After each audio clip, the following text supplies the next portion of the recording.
નમસ્કાર ગુજરાત.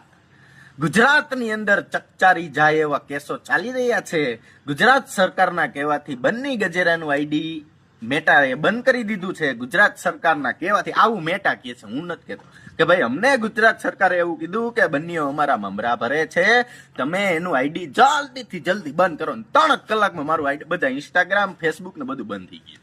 એટલે ઇન્ડિયાની અંદર નહીં દેખાય, બાકી બીજી કન્ટ્રીમાં હું જઈશ ને તો દેખાશે. આવું કરી દીધું છે, બરાબર.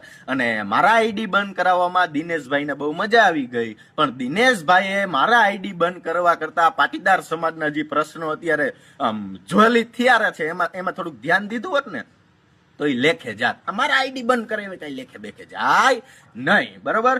ઈ જ આઈડી બંધ થયા અને બધો કાર્યક્રમ થયો અને ગોંડલના પીઆઈએ મારા ઉપર અરજી દાખલ કરાવી કોર્ટમાં અને મારું આઈડી બંધ થઈ ગયું ને એલસીબી વાળા મને લઈ ગયા. આવી બધી રમતો અત્યારે કરી.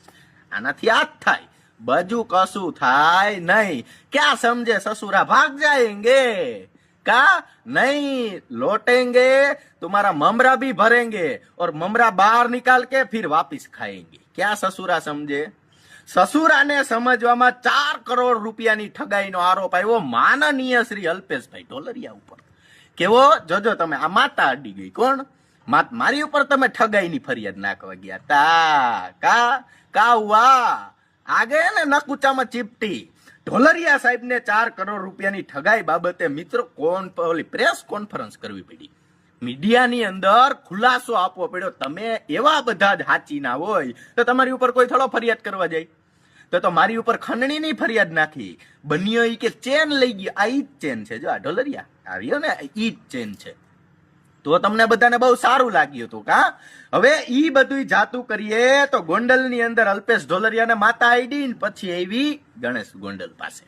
ગણેશ ગોંડલ અને એનો પરિવાર એવું કહેતો હતો કે અમે કોઈ દિવસ પોલીસ વાળા સામે ઉભા ના રહીએ, આ બાપુજીનો ડેલો છે, પોલીસ વાળા અહીંયા આવે. અને ગણેશ ગોંડલ અને એની 10-12 જણાની ટીમ ગઈ પ્રેમસુખ ડેલી આઈપીએસ પાસે, સુરેન્દ્રનગર એસપી કચેરી ત્યાં ઉભા થયા.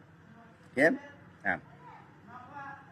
આવી રીતે ઉભા રહીને સાહેબે એની પૂછપરછ કરી રાજકુમાર જાટ કેસમાં. રાજકુમાર જાટ કેસમાં મુખ્ય સૂત્રધાર કોણ? અલ્પેશ ઢોલરિયા. કોણ? આ બધી ફિલ્મ થઈ ને રાજકુમાર જાટ કેસની બધી અલ્પેશ ઢોલરિયા દ્વારા થઈ.